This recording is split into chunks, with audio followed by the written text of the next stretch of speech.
السلام علیکم و رحمت الله و برکاته. و علیکم السلام و رحمت الله و برکاته. خوب هستی؟ بله. شکر خوب هستی. نام چیست؟ محمد نبی. محمد نبی جان. محمد نبی جان مکتب میخونی؟ آه. صنف چندم هستی؟ صنف سه. ماشاءالله خیلی خوب است. محمد نبی جان ما یک برنامه داریم 2 سوال است یک جایزه. از خودت ما 2 سوال میکنم اگر جواب دادی و برنده شدی یک کتاب برای جایزه میتونی. صحیح. آماده هستی؟ سوال اولی از قرآن کریم چند سوره داره؟ قرآن کریم 112. 112 کم نیست؟ 112 است؟ یا زو بالاتر؟ 300. 100 چند؟ از 12 بالا است. 100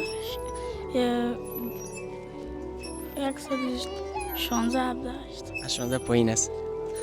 15 از 15 پایین است. 14.